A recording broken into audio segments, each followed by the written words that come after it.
Hello everyone, welcome back to Xylem Learning. Akshay sir ആണ് മക്കളെ. നിങ്ങൾ തമ്പനയിൽ കണ്ടതുപോലെ ഇന്നത്തെ ഈ വീഡിയോയിലൂടെ നമ്മൾ ഡിസ്കസ് ചെയ്യാൻ പോകുന്നത് ആനിമൽസിനും പ്ലാന്റ്സിനും വരുന്ന ചില രോഗങ്ങളെ കുറിച്ചാണ് നമ്മൾ ഇന്ന് എന്ത് ചെയ്യുന്നത്, ഡിസ്കസ് ചെയ്യുന്നത്. ആ രോഗങ്ങൾ ഉണ്ടാക്കുന്ന രോഗകാരികളെ കുറിച്ച്, ഡിസീസ് കോസിങ് പാത്തോജൻസിനെ കുറിച്ചും നമ്മൾ എന്ത് ചെയ്യും, ഡിസ്കസ് ചെയ്യും. നമുക്കറിയാം നമ്മുടെ ബയോളജി 8 CBSE ബയോളജിയിലെ വളരെ പ്രധാനപ്പെട്ട ഒരു ചാപ്റ്റർ ആണല്ലേ ഏത്, മൈക്രോ ഓർഗാനിസംസ് ഫ്രണ്ട് ആൻഡ് ഫോ എന്ന ചാപ്റ്റർ അല്ലേ. മൈക്രോ ഓർഗാനിസംസ് സൂക്ഷ്മജീവികൾ നമുക്ക് ഒരുപാട് ഉപകാരങ്ങൾ ചെയ്യുന്നുണ്ട് എന്ന് നിങ്ങൾക്കറിയാലോ, അറിയാം അല്ലേ. ഒരുപാട് ഉപകാരങ്ങൾ നമുക്ക് ചെയ്യുന്നുണ്ട്. ഹ്യൂമൻ വെൽഫെയറിന് വേണ്ടി ഒരുപാട് കാര്യങ്ങൾ മൈക്രോ ഓർഗാനിസം ചെയ്യുന്നുണ്ട്. ബേക്കറി ഇൻഡസ്ട്രിയിലും പിന്നെ ഹൗസ് ഹോൾഡ് പ്രൊഡക്ട്സ് ഉണ്ടാക്കാനൊക്കെ മൈക്രോബ്സ് നമ്മളെ ഹെൽപ്പ് ചെയ്തിരുന്നു. ആൽക്കഹോൾ ഇൻഡസ്ട്രിയിൽ മൈക്രോബ്സ് നമ്മളെ ഹെൽപ്പ് ചെയ്തിരുന്നു. സോയിലിൻ്റെ ഫെർട്ടിലിറ്റി ഇൻക്രീസ് ചെയ്യാൻ മൈക്രോബ്സ് ഹെൽപ്പ് ചെയ്തിരുന്നു. ഇതൊക്കെ നിങ്ങൾക്ക് അറിയാവുന്ന കാര്യമാണ്. ഈവൻ ഇൻ മെഡിക്കൽ സെക്ടർ മെഡിസിൻ്റെ പ്രൊഡക്ഷൻ ഹെൽപ്പ് ചെയ്തിരുന്നു, വാക്സിൻ പ്രൊഡക്ഷൻ ഹെൽപ്പ് ചെയ്തിരുന്നു.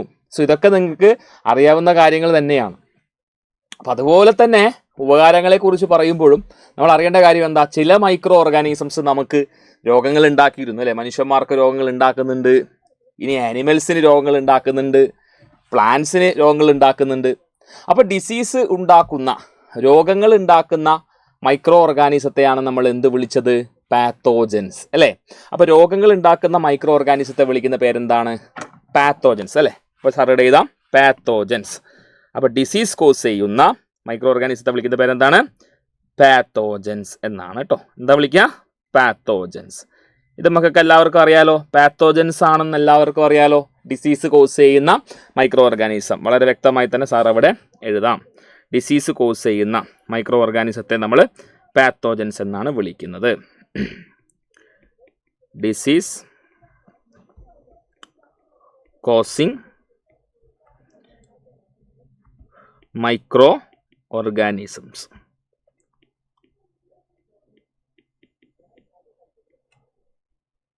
ഡിസീസ് കോസിങ് മൈക്രോ ഓർഗാനിസത്തെ വിളിക്കുന്ന പേരെന്താണ്, പാത്തോജൻസ്. റെഡി അല്ലേ, നിങ്ങൾക്ക് എല്ലാവർക്കും അറിയാലോ, സെറ്റല്ലേ. ഇതൊക്കെ അറിയുന്ന കാര്യങ്ങളല്ലേ, ഇതൊക്കെ അറിയുന്ന കാര്യങ്ങളാണ്. അപ്പോൾ നമ്മൾ ഇന്നത്തെ കോണ്ടന്റിലൂടെ നമ്മൾ എന്താ ഡിസ്കസ് ചെയ്യാൻ പോകുന്നത്, ആനിമൽസിനും പ്ലാന്റ്സിനും രോഗങ്ങൾ ഉണ്ടാക്കുന്ന ചില പാത്തോജൻസ് ഉണ്ട്. ഓക്കെ, അപ്പോൾ അതിനെക്കുറിച്ചൊക്കെയാണ് നമ്മൾ ഡിസ്കസ് ചെയ്യുന്നത്. സോ നമ്മൾ ആദ്യം ഡിസ്കസ് ചെയ്യുന്നത് ആനിമൽസിൻ്റെ കേസാണ്. കൃത്യമായി സ്ലൈഡ് ശ്രദ്ധിക്കുക. So disease causing micro organisms in animals ആണ് നമ്മൾ ആദ്യം ഡിസ്കസ് ചെയ്യുക. നമ്മൾ ആദ്യം ആനിമൽസിനെ കുറിച്ചാണ് ഡിസ്കസ് ചെയ്യുക, പിന്നീട് നമ്മൾ പ്ലാന്റിലേക്ക് നമ്മൾ പോകും. അപ്പോൾ ഇവിടെ ആദ്യം നമ്മൾ ഡിസ്കസ് ചെയ്യുന്ന ഡിസീസ് എന്ന് പറയുന്നത് ആന്ത്രാക്സ് ആണ്. ഓക്കെ, ആദ്യം നമ്മൾ ഡിസ്കസ് ചെയ്യുന്ന ഡിസീസ് ഏതാ, ആന്ത്രാക്സ്. അപ്പോൾ ആന്ത്രാക്സ് എന്ന് പറയുന്നത് ഒരു സൂണോട്ടിക് ഡിസീസ് കൂടിയാണ്. അതായത് മൃഗങ്ങളിൽ നിന്ന് മനുഷ്യരിലേക്ക് വരുന്ന ഡിസീസാണ്. അപ്പോൾ ഒരു സൂണോസിസ് ആണ്, അല്ലെങ്കിൽ സൂണോട്ടിക് ഡിസീസാണ് എന്ത്, ആന്ത്രാക്സ് എന്ന് പറയുന്നത്. അപ്പോൾ സൂണോട്ടിക് എന്ന് പറയുമ്പോൾ എന്താണ് മീനിങ്, സൂണോട്ടിക് എന്ന് പറഞ്ഞാൽ എന്താ, ആനിമൽസിൽ നിന്ന് നമുക്ക് വരുന്നുണ്ട്, നമുക്ക് രോഗം വരും. അനിമൽസിൽ നിന്ന് നമ്മളിലേക്ക് ഈ രോഗം വരുന്നത് കൊണ്ടാണ് അതിന് സൂണോസിസ് അല്ലെങ്കിൽ സൂണോട്ടിക് ഡിസീസ് എന്ന് പറയുന്നത്. അപ്പോൾ ഈ പറഞ്ഞിരിക്കുന്ന ആന്ത്രാക്സ് ഡിസീസ് കോസ് ചെയ്യുന്നത് ബാക്ടീരിയമാണ്. അതാദ്യം നിങ്ങൾ മനസ്സിലാക്കാം, ആന്ത്രാക്സ് കോസ് ചെയ്യുന്നത് ബാക്ടീരിയമാണ്. അപ്പോൾ ആ ബാക്ടീരിയത്തിൻ്റെ പേരെന്താണെന്ന് അറിഞ്ഞു വെക്കുക. പേരെന്താണ്, ബാസില്ലസ് ആന്ത്രാസിസ് ആണ്. ഓക്കെ, അപ്പോൾ ബാസില്ലസ് ആന്ത്രാസിസ് ഇവിടെ കാണിക്കാം. ഇവിടെ കൃത്യമായിട്ട് പറയുന്നുണ്ട് ബാസില്ലസ് ആന്ത്രാസിസ്, കാണാമല്ലോ, ഞാനിവിടെ സർക്കിൾ ചെയ്ത് വെക്കുന്നുണ്ട്, ബാസില്ലസ് ആന്ത്രാസിസ്. ഓക്കെ, അപ്പോൾ this is the causative agent for എന്ത്, ആന്ത്രാക്സ്. അപ്പോൾ നമ്മുടെ കാറ്റിൽസ്, നമ്മുടെ പശുക്കൾക്കൊക്കെ വരുന്നൊരു രോഗമാണ് ഇത്തരത്തിലുള്ള എന്ത്, ഈ ആന്ത്രാക്സ് എന്ന് പറയുന്നത്. അപ്പോൾ അത് ഉണ്ടാക്കുന്നത് ബാക്ടീരിയ ആണെന്ന് പഠിച്ചു. ഏതാണ് ആ ബാക്ടീരിയത്തിൻ്റെ പേര്, ബാസില്ലസ് ആന്ത്രാസിസ്. ശരിയല്ലേ. ഇനി ഈ രോഗം നമ്മുടെ കാറ്റിൽസിന് വന്നു കഴിഞ്ഞാൽ അവർ എന്തൊക്കെ സിംറ്റംസ് ആണ് കാണിക്കുക, എന്തൊക്കെ രോഗലക്ഷണങ്ങൾ കാണിക്കും എന്ന് നിങ്ങൾ ജസ്റ്റ് ഒന്ന് ഓർത്തു വെക്കുക. എന്തൊക്കെയാണ് ലക്ഷണങ്ങൾ, സിംറ്റംസ് എന്തൊക്കെയാണെന്ന് നമുക്ക് നോക്കാം. ഫസ്റ്റ്, ഡിഫിക്കൽട്ടി ഇൻ ബ്രീത്തിങ്, ശ്വാസ തടസ്സം ഉണ്ടാവും. നല്ല രീതിയിൽ എന്താ പറയുക, ശ്വാസം എടുക്കാനൊക്കെ ബുദ്ധിമുട്ട് കാറ്റിൽസിന് ഉണ്ടാവും. പിന്നെ കൺവൾഷൻസ് ഉണ്ടാവും. അതായത് മസിൽസ്, പേശി, നമ്മുടെ മസിൽസ് ഉണ്ടല്ലോ ഇങ്ങനെ കോടി നിൽക്കുന്ന അവസ്ഥ, മസിൽസൊക്കെ ഇങ്ങനെ വലിഞ്ഞ് ഇങ്ങനെ നമ്മൾ എന്താ പറയുക, സ്ട്രെച്ച് ചെയ്ത് നമുക്കിങ്ങനെ ഇങ്ങനെ വിറച്ചു കൊണ്ടിരിക്കുന്ന ഒരവസ്ഥ, കൺവൾഷൻസ് ഉണ്ടാവും. പിന്നെ പനി ഉണ്ടാവും, ഓക്കെ, ഫീവർ ഉണ്ടാവും.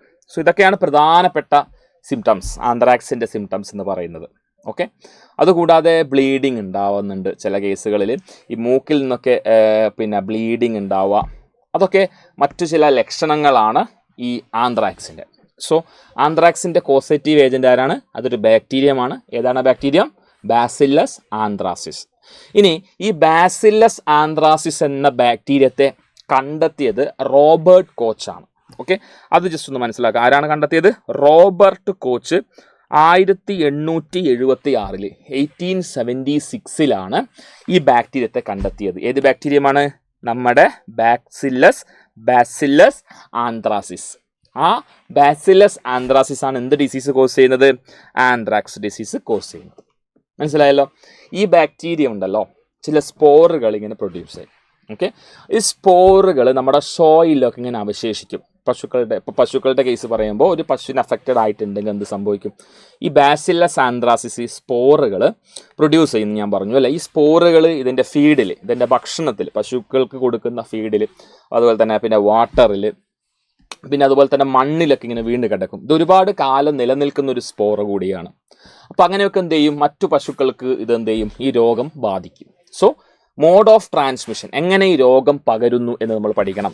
Contaminated soil, food and water. Contaminated എന്ന് പറഞ്ഞാൽ മലിനീകരിക്കപ്പെട്ടത് എന്നുള്ള അർത്ഥമാണ്. ഇവിടെ ആ ബാക്ടീരിയം പ്രൊഡ്യൂസ് ചെയ്ത സ്പോർ ഇവിടെ ഉണ്ട് എന്നുള്ള അർത്ഥത്തിലാണത് പറയുന്നത്. സോ ഇതാണ് ആന്ത്രാക്സ്. ക്ലിയർ അല്ലേ? ആന്ത്രാക്സ് ക്ലിയർ അല്ലേ? അപ്പോൾ നമുക്ക് ഇനി പഠിക്കാനുള്ളത് FMD ആണ്, ഫുഡ് ആൻഡ് മൗത്ത് ഡിസീസ് എന്ന് പറയും. അപ്പോൾ ഇതിൻ്റെ കോസേറ്റീവ് ഏജൻറ്റ് വൈറസ് ആണെന്ന് നിങ്ങൾ പഠിക്കുന്നുണ്ട്. അപ്പോൾ ഏത് ക്ലാസ്സിൽ അല്ലെങ്കിൽ ഏത് ഇനത്തിൽ വരുന്ന വൈറസ് ആണെന്ന് ചോദിച്ചാൽ ആഫ്തോ വൈറസ് എന്നാണ് പറയേണ്ടത്. അപ്പോൾ ഫുഡ് ആൻഡ് മൗത്ത് ഡിസീസ്, അപ്പോൾ അതിനെ നമ്മൾ ഷോർട്ടായിട്ട് വിളിക്കുന്ന പേരാണ് FMD. ഓക്കെ അല്ലേ? FMD എന്ന് പറഞ്ഞാൽ ഫുഡ് ആൻഡ് മൗത്ത് ഡിസീസ്. പേര് പറയുന്നത് പോലെ തന്നെ ഈ കാറ്റിൽസിൻ്റെ, ആനിമൽസിൻ്റെയൊക്കെ വായ കോൺസെൻട്രേറ്റ് ചെയ്ത് ആ ഭാഗത്ത് പിന്നെ ഇൻഫെക്ഷൻസ് ഉണ്ടാവും. അതുപോലെ തന്നെ കാലുകളിൽ കുളമ്പ് രോഗം എന്നൊക്കെ നമ്മൾ പറയാറുണ്ട് അല്ലേ, പശുക്കളുടെ കാലിലൊക്കെ ഇൻഫെക്ഷൻ ഉണ്ടാകുന്ന അവസ്ഥയാണ്. സോ ഇതാണ് FMD എന്ന് പറയുന്നത്, ഫുഡ് മൗത്ത് ഡിസീസ് ആണ്. ഓക്കെ, ആക്ച്വലി ഇത് കോസ് ചെയ്യുന്നത് വൈറസ് ആണ്. അപ്പോൾ നേരത്തെ നമ്മൾ ആന്ത്രാക്സ് പറഞ്ഞപ്പോൾ അത് കോസ് ചെയ്തത് ബാക്ടീരിയം ആണെങ്കിൽ, സോ ഇവിടെ ഇത് വൈറസ് കോസ് ചെയ്യുന്ന ആഫ്തോ വൈറസ് ആണ്. കോസേറ്റീവ് ഏജന്റ് എന്ന് പറയുന്നത് ആഫ്തോ വൈറസ് ആണ്. ഇനി ഇതിൻ്റെ സിംറ്റംസിലേക്ക് വരുമ്പോൾ, അതായത് ഇത്തരത്തിൽ പിന്നെ ഒരു കാറ്റിലിന് ഇങ്ങനെ ഒരു ഡിസീസ് വന്നാൽ കാണിക്കുന്ന ലക്ഷണങ്ങൾ, വളരെ പെയിൻഫുൾ ആയിട്ടുള്ള ലെഷൻസ് ഉണ്ടാകും, പെയിൻഫുൾ ആയിട്ടുള്ള ബ്ലിസ്റ്റേഴ്സ് ഉണ്ടാകും. അതായത് ശരീരമാസകലം തിണർപ്പുകൾ, ഉയർന്നു നിൽക്കുന്ന കുരുക്കൾ പോലെ തിണർപ്പുകൾ ഉണ്ടാവും. അതുപോലെ തന്നെ ഇത് വ്രണം, മുറിവുകൾ പോലെ രൂപപ്പെടുകയും ചെയ്യും. പ്രത്യേകിച്ച് വായയുടെ ഭാഗത്തൊക്കെ ആയിട്ട് ഇത് പ്രത്യക്ഷപ്പെടുന്നുണ്ട്. പിന്നെ കാലിൻ്റെ ഭാഗത്ത് പ്രത്യക്ഷപ്പെടും. ഇങ്ങനെ മുറിവുകൾ വരിക, വളരെ വേദനയുള്ള ബ്ലിസ്റ്റേഴ്സ്, അതായത് തിണർപ്പുകൾ ഉണ്ടാവുക സ്കിന്നിൽ.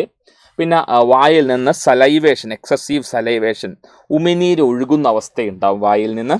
ഓക്കെ, പിന്നെ ലെഷൻസ് ഞാൻ പറഞ്ഞല്ലോ, ഇതുപോലുള്ള മുറിവുകളും കാര്യങ്ങളൊക്കെ രൂപപ്പെടും വായയിലും, വായുമായി ബന്ധപ്പെട്ട മൂക്കിൻ്റെ ഭാഗത്തും ഒക്കെ. അതൊക്കെ ബ്ലീഡിങ്ങും കാര്യങ്ങളൊക്കെ വരുന്നൊരവസ്ഥയാണ്. ഇനി എന്താണ് ഈ രോഗം, എങ്ങനെയാണ് മറ്റുള്ള, അത് ഒരു പശുവിന് ഈ അസുഖം വന്നു കഴിഞ്ഞാൽ എങ്ങനെയാണ് ഇത് മറ്റു പശുക്കളിലേക്ക് വ്യാപിക്കുക, അത് നമ്മൾ അറിഞ്ഞു വെക്കണം. ഒന്നാമത് ഡയറക്റ്റ് കോണ്ടാക്റ്റ് വരുന്ന സമയത്ത്. ഓക്കെ, അതാണ് ഫസ്റ്റ് പറയാനുള്ളത്, ഡയറക്റ്റ് കോണ്ടാക്റ്റ്. അപ്പം നേരിട്ടുള്ള എന്താ പറയുക ഇടപെടൽ മൂലം, അല്ലെങ്കിൽ നേരിട്ടുള്ള കോണ്ടാക്റ്റ് വഴി, ഫിസിക്കൽ കോണ്ടാക്റ്റ് വഴി എന്ത് സംഭവിക്കും? ഈ രോഗം ഒരു കാറ്റിലിൽ നിന്ന് അടുത്ത കാറ്റിലേക്ക് സ്പ്രെഡ് ആവും. ഇനി അതല്ല എന്നുണ്ടെങ്കിൽ ഒരു കാറ്റിൽ അത് ചിലപ്പോൾ എന്തെങ്കിലും തരത്തിൻ്റെ ഡ്രോപ്ലെറ്റ്സ്, അതായത് അതിൽ നിന്ന് എന്തെങ്കിലും തരത്തിലുള്ള എയർ ഡ്രോപ്ലെറ്റ് പുറത്തേക്ക് വന്നു കഴിഞ്ഞാൽ അത് മറ്റു പശുക്കളിൽ കോണ്ടാക്റ്റ് വരുന്ന സമയത്ത് എന്ത് സംഭവിക്കും? മറ്റു പശുക്കൾക്കും, ഹെൽത്തി ആയിട്ടുള്ള പശുവിനും ഇൻഫെക്ഷൻ വരും. Contaminated air droplet. അപ്പോൾ കണ്ടാമിനേറ്റഡ് എയർ ഡ്രോപ്ലെറ്റ് എന്ന് പറഞ്ഞാൽ air droplet containing this virus, അതായത് ആഫ്തോ വൈറസ് കണ്ടെയ്ൻ ചെയ്യുന്ന എയർ ഡ്രോപ്ലെറ്റ് മറ്റുള്ളവർ ശരീരത്തിലേക്ക് എങ്ങനെയെങ്കിലും എത്തിക്കഴിഞ്ഞാൽ അതും പ്രശ്നമായിട്ട് വരും. സോ ഇതാണ് FMD, food and mouth disease. ഇനി നമ്മൾ പ്ലാന്റ്സിൻ്റെ കേസ് പറയുമ്പോൾ ആനിമൽസിൽ മാത്രമല്ല ഡിസീസ് കോസ് ചെയ്യുന്നത് മൈക്രോബ്സ്. പ്ലാന്റ്സിലും ഒരുപാട് ഡിസീസ് വരുന്നുണ്ട്. സോ അതിൽ വരുന്നൊരു ഡിസീസാണ്, 3 ഡിസീസാണ് നമുക്ക് പഠിക്കാനുള്ളത്. ആക്ച്വലി ഈ ഡിസീസ് നമുക്കറിയാലോ, അതായത് ഒരു പ്ലാന്റ് അതിൻ്റെ ഈൽഡ് വളരെ ഇമ്പോർട്ടൻ്റ് ആണ്. ഒരു പ്ലാന്റിനെ സംബന്ധിച്ചിടത്തോളം അത് ഈൽഡ് ചെയ്യുന്നത് വളരെ ഇമ്പോർട്ടൻ്റ് ആണ്. നമുക്കും അത് വളരെ ഇമ്പോർട്ടൻ്റ് ആയിട്ടുള്ളൊരു ഫാക്ടർ തന്നെയാണ്. അപ്പോൾ നമ്മളൊരു ഫാർമർ ആണെങ്കിൽ നമ്മളെ സംബന്ധിച്ചിടത്തോളം ഒരു പ്ലാന്റ് തീർച്ചയായിട്ടും നല്ലൊരു ഈൽഡ് തരണം എന്ന് തന്നെയാണ് നമ്മൾ ആഗ്രഹിക്കുന്നതും. അത് തന്നെയാണ് നിങ്ങൾ ക്രോപ്പ് പ്രൊഡക്ഷൻ ആൻഡ് മാനേജ്മെൻറ്റ് എന്ന ചാപ്റ്ററിൽ നിങ്ങൾ പഠിച്ചിട്ടുമുണ്ട്. അതായത് എങ്ങനെയാണ് അഗ്രികൾച്ചർ പ്രാക്ടീസ് കൃത്യമായി ചെയ്യുന്നതെന്നും മാക്സിമം ഈൽഡ് കിട്ടണമെങ്കിൽ നമ്മൾ ചെയ്യേണ്ട കാര്യങ്ങളൊക്കെ നിങ്ങൾക്കറിയാം. നിങ്ങളതൊക്കെ നല്ല രീതിയിൽ തന്നെ പഠിച്ചിട്ടുമുണ്ട്. So as a farmer, every farmer think of getting more yield from their crops. If they are getting more yield from their crops, they will be getting more profit. So അതാണ് അതിൻ്റെ അൾട്ടിമേറ്റ് ഉദ്ദേശം, profit തന്നെയാണ്. So പക്ഷേ ഈ ഫാർമേഴ്സിനൊക്കെ വലിയ വെല്ലുവിളിയാണ് ഈ micro organism, പ്രത്യേകിച്ച് നമ്മളെ പാത്തോജൻസ് കോസ് ചെയ്യുന്നത്. സോ ഇവിടെ പറയുന്നുണ്ട് സെവറൽ മൈക്രോ ഓർഗാനിസംസ്. നോക്കിയേ, several micro organism cause disease in plants like wheat, rice, potato, sugar cane, orange, apple and others. ചുരുക്കി പറഞ്ഞാൽ എല്ലാ തരത്തിലുള്ള ചെടികൾക്കും രോഗങ്ങൾ വരും ശരിക്കും പറഞ്ഞാൽ. അപ്പോൾ വ്യത്യസ്ത തരം പാത്തോജൻസ്, അതിപ്പോൾ ബാക്ടീരിയ തന്നെ ആവണമെന്നില്ല, വൈറസും ഫംഗസും ഒക്കെ എന്ത് ചെയ്യുന്നുണ്ട്, ചെടികൾക്ക് രോഗങ്ങൾ ഉണ്ടാക്കുന്നുണ്ട്. അപ്പോൾ അതിൽ നമുക്ക് പഠിക്കാനുള്ള 3 ഡിസീസാണ് ടെക്സ്റ്റ് ബുക്കിൽ പഠിക്കാനുള്ളത്. വ്യക്തമായി പഠിച്ചോളുക.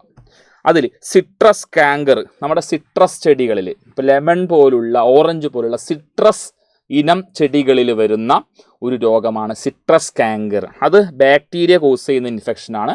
എയറിലൂടെയാണ് അത് സ്പ്രെഡ് ചെയ്യുക. ഡീറ്റെയിൽ ആയിട്ട് നമുക്ക് നോക്കാം.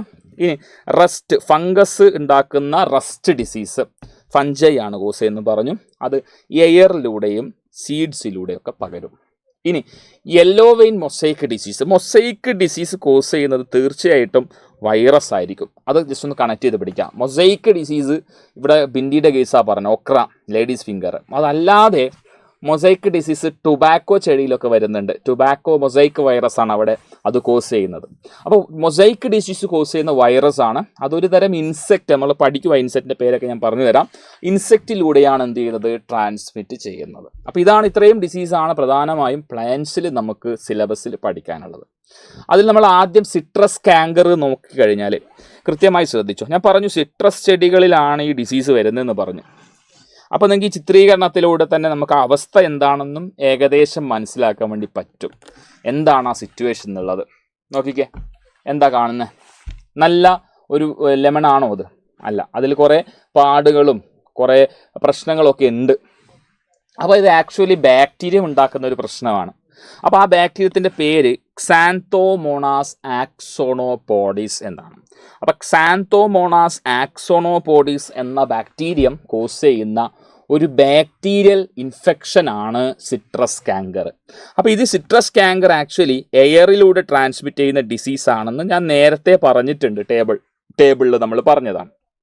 അപ്പോൾ എന്താ സംഭവം എന്ന് വെച്ച് കഴിഞ്ഞാൽ, വിൻഡ്, നമ്മുടെ കാറ്റ്, വെൻ ദെയർ ഈസ് വിൻഡ്, കാറ്റുണ്ടാവുന്ന സമയത്ത് കാറ്റിലൂടെ എന്ത് ചെയ്യും, ഈ ബാക്ടീരിയം സാന്തോമോണാസ് ആക്സോണോപോഡിസ് എന്ന് പറയുന്ന ഈ ബാക്ടീരിയ എന്ത് ചെയ്യും, എയർ ഡ്രോപ്ലെറ്റിൽ അടങ്ങിയിട്ടുണ്ട്. അതുകൊണ്ടാണ് അതിനെ കണ്ടാമിനേറ്റഡ് എന്ന് പറയുന്നത്. കണ്ടാമിനേറ്റഡ് എയർ ഡ്രോപ്ലെറ്റ് എന്ത് ചെയ്യും, വിൻഡിലൂടെ ഇങ്ങനെ ക്യാരി ചെയ്യും. ഓക്കെ, എവിടെ നിന്നാണ്? ഇൻഫെക്റ്റഡ് പ്ലാന്റിൽ നിന്ന് ഹെൽത്തി പ്ലാന്റിലേക്ക് വിൻഡ് വഴി, എയർ വഴി എന്ത് ചെയ്യും, ഈ contaminated air droplet means air droplet containing this bacterium Xanthomonas axonopodis അടങ്ങുന്ന ബാക്ടീരിയ ഇങ്ങനെ എയറിലൂടെ ഇങ്ങനെ സഞ്ചരിക്കുകയാണ്, ഒരു ഹെൽത്തി പ്ലാന്റിലേക്ക് വരികയാണ്. സോ ആ ഹെൽത്തി പ്ലാന്റിലേക്ക് വരുമ്പോൾ ഡെഫിനറ്റ് ആയിട്ടും അവിടെ ആ ഹെൽത്തി പ്ലാന്റ് ഇൻഫെക്റ്റഡ് ആവുകയാണ് ചെയ്യുന്നത്.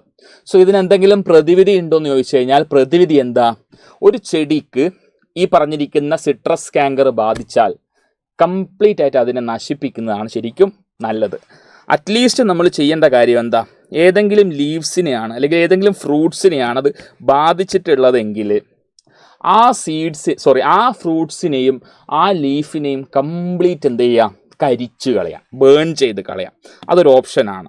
It can be prevented from spreading by burning the infected leaves and fruits. അത്രേ പഠിക്കണ്ടു. ഇനി അടുത്തത് നിങ്ങൾ നോക്കിക്കേ, പക്സീനിയ റസ്റ്റ് ഫംഗസ് കോസ് ചെയ്യുന്ന പക്സീനിയ റസ്റ്റ് ഫംഗസ് കോസ് ചെയ്യുന്ന ഒരു ഡിസീസാണ് ഫംഗൽ റസ്റ്റ്. അതായത് ഇവിടെ വീറ്റ് ഗോതമ്പ് ചെടിയിലെ റസ്റ്റ് ഡിസീസ് കോസ് ചെയ്യുന്നത് റസ്റ്റ് ഫംഗസ് ആണ്. അപ്പോൾ ഈ പക്സീനിയ റസ്റ്റ് ഫംഗസ് തന്നെ ആക്ച്വലി വിവിധ തരം റസ്റ്റ് കോസ് ചെയ്യുന്നുണ്ട്. വിവിധ വെറൈറ്റികളിൽ നോക്കിക്കഴിഞ്ഞാൽ നിങ്ങൾക്ക് മനസ്സിലാവും എന്തൊക്കെയാണ്. ബ്ലാക്ക് റസ്റ്റ് ഉണ്ട്, ബ്രൗൺ റസ്റ്റ് ഉണ്ട്, യെല്ലോ റസ്റ്റ് ഉണ്ട്. അതിൽ ഏറ്റവും കോമണായി സാധാരണ രീതിയിൽ ചെടികൾക്ക് ഉണ്ടാവുന്നത് ഏതാണ്? യെല്ലോ റസ്റ്റാണ്. യെല്ലോ റസ്റ്റാണ് സാധാരണയായിട്ട് ചെടികളിൽ വളരെയധികം കൂടുതലായിട്ട് കാണുന്നത് യെല്ലോ റസ്റ്റാണ്. അപ്പോൾ ഈ ഫംഗസും നേരത്തെ ഞാൻ പറഞ്ഞതുപോലെ സ്പോറുകൾ പ്രൊഡ്യൂസ് ചെയ്യാൻ മിടുക്കരാണ്. ഫംഗൽ സ്പോറുകൾ കണ്ണുകൊണ്ടൊന്നും കാണാൻ പറ്റാത്ത ചില സ്പോറുകളൊക്കെ ഉണ്ട്. അപ്പോൾ ഈ സ്പോറുകളൊക്കെ എന്ത് ചെയ്യും? എയറിലൂടെ ഇങ്ങനെ കടന്നിങ്ങനെ പോകും. അപ്പോൾ എയറിലൂടെ എന്ത് ചെയ്യും? ഇങ്ങനെ കടന്നിങ്ങനെ എയറിലൂടെ പാറി നടന്നിങ്ങനെ പോകുമ്പോൾ ഹെൽത്തി പ്ലാന്റിലേക്ക് വീണാൽ അവിടെ ഇൻഫെക്ഷൻ വരും.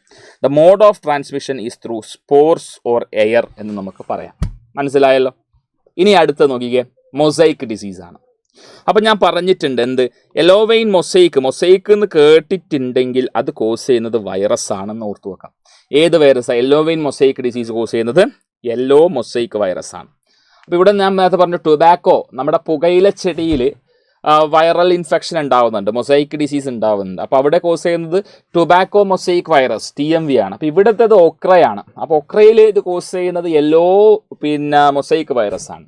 അപ്പോൾ yellow vein mosaic disease in okra is caused by a virus named yellow mosaic virus. ഇനി ഈ വൈറസിനെ ആ ചെടിയിലേക്ക് എത്തിക്കുന്നത് ഒരു തരം പ്രാണിയാണ്. അതിനെ വൈറ്റ് ഫ്ലൈ എന്നാണ് പറയുന്നത്. അതുകൊണ്ട് ഈ yellow vein mosaic disease actually അതൊരു വെക്റ്റർ ബോൺ ഡിസീസ് ആണെന്ന് കൂടി നമ്മളവിടെ ഓർമ്മിക്കുക. വെക്റ്റർ ബോൺ ഡിസീസ് കൂടിയാണ്. അപ്പോൾ എന്തുകൊണ്ടാണ് ഇതിനെ വെക്റ്റർ ബോൺ ഡിസീസ് എന്ന് പറഞ്ഞാൽ? എന്താണ് വെക്റ്റർ? വെക്റ്റർ എന്ന് പറഞ്ഞാൽ ആനിമൽ അല്ലെങ്കിൽ ഒരു ഏജൻസിയാണ്, ഏജൻ്റാണ്. എന്താ ചെയ്യുന്നത്? ഒരു ഡിസീസ്ഡ് ആയിട്ടുള്ള ഒരു ഇൻഡിവിജ്വലിൽ നിന്ന് പാത്തോജനെ കളക്ട് ചെയ്ത് കൊണ്ടുപോകുന്ന ഒരു കരിയറാണ്. ഹെൽത്തി ആയിട്ടുള്ള ഒരാളിലേക്ക് ഈ പാത്തോജൻ എത്തിക്കുന്ന ഒരു കരിയറാണ് വെക്റ്റർ.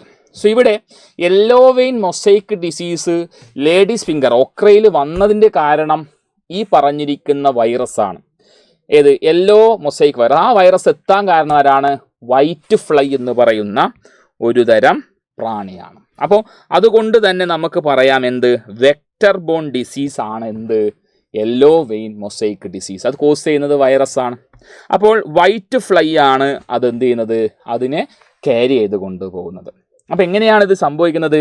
ഇൻഫെക്റ്റഡ് ആയിട്ടുള്ള ഒക്ര പ്ലാന്റിൽ നിന്ന് മറ്റുള്ള ഹെൽത്തി ആയിട്ടുള്ള ഒക്ര പ്ലാന്റിലേക്ക് ഈ പറഞ്ഞിരിക്കുന്ന വൈറ്റ് ഫ്ലൈ എന്ത് ചെയ്യും? ഡിസീസിനെ ട്രാൻസ്മിറ്റ് ചെയ്യും. മനസ്സിലായോ? റെഡിയല്ലേ? ഇതുവരെ പറഞ്ഞതൊക്കെ ക്ലിയർ അല്ലേ? അപ്പോൾ ഇത്രയുമാണ് നമുക്ക് ഇന്ന് ഡിസ്കസ് ചെയ്യാനുള്ളത്. അപ്പോൾ നമ്മൾ എന്തൊക്കെ ഡിസ്കസ് ചെയ്തു? നമ്മൾ ഇന്ന് ഡിസീസ് കോസ്റ്റ് ഇൻ ആനിമൽസും പ്ലാന്റ്സുമാണ് ഡിസ്കസ് ചെയ്തത് അല്ലേ? അപ്പോൾ disease cost in micro organisms in animals പഠിച്ചപ്പോൾ നമ്മൾ അവിടെ ആന്ത്രാക്സ് കോസ് ചെയ്ത ബാസില്ലസ് ആന്ത്രാസിസിനെ കുറിച്ചും നമ്മൾ ഡിസ്കസ് ചെയ്തു. അതുപോലെ തന്നെ നമ്മൾ FMD food and mouth disease പഠിച്ചപ്പോൾ അവിടെ ആഫ്തോ വൈറസിനെ കുറിച്ച് പഠിച്ചു. അപ്പോൾ അതുപോലെ തന്നെ ഈ ഡിസീസിൻ്റെ സിംറ്റംസും കാര്യങ്ങളും നമ്മൾ ഡിസ്കസ് ചെയ്യുകയുണ്ടായിട്ടുണ്ട്. പിന്നീട് നമ്മൾ പ്ലാന്റ് ഡിസീസ് പഠിക്കുമ്പോൾ നമ്മൾ ആദ്യം മൊസൈക്ക് ഡിസീസ്, അവസാനമായി മൊസൈക്കിൻ്റെ കാര്യം നമ്മൾ ഡിസീസ് യെല്ലോ വെയിൻ മൊസൈക്കിൻ്റെ കാര്യം പറഞ്ഞു. പിന്നെ അതുപോലെ തന്നെ ഫംഗൽ റസ്റ്റ് കോസ് ചെയ്യുന്ന വീട്ടിൽ റസ്റ്റ് ഡിസീസ് കോസ് ചെയ്യുന്നതിൻ്റെ കാര്യങ്ങൾ പറഞ്ഞു. പിന്നെ സിട്രസ് കാങ്കറിൻ്റെ കാര്യങ്ങൾ നമ്മൾ പറഞ്ഞു. ഇത് കൂടാതെ സിട്രസ് കാങ്കറിൻ്റെ കേസിൽ നമുക്കറിയാം ക്സാന്തമോണാസ് ആക്സോണോപോഡീസ് കോസ് ചെയ്തതാണ്. അപ്പോൾ ഏറെയും കുറേ ഡിസീസുകൾ ഇപ്പോൾ നമുക്ക് നോക്കിക്കഴിഞ്ഞാൽ ഉണ്ട് ശരിക്കും. യഥാർത്ഥത്തിൽ പ്ലാന്റ്സിലാണെങ്കിലും ആനിമൽസിലാണെങ്കിലും ഒരുപാട് ഡിസീസുകൾ ഒരുപാട് മൈക്രോ ഓർഗാനിസംസ് കോസ് ചെയ്യുന്നുണ്ട്. ഇപ്പോൾ മനുഷ്യർക്ക് പലതരം രോഗങ്ങൾ വരുന്നത് പോലെ തന്നെ ആനിമൽസിനും അതുപോലെ തന്നെ പ്ലാന്റ്സിനും എന്ത് വരുന്നുണ്ട്?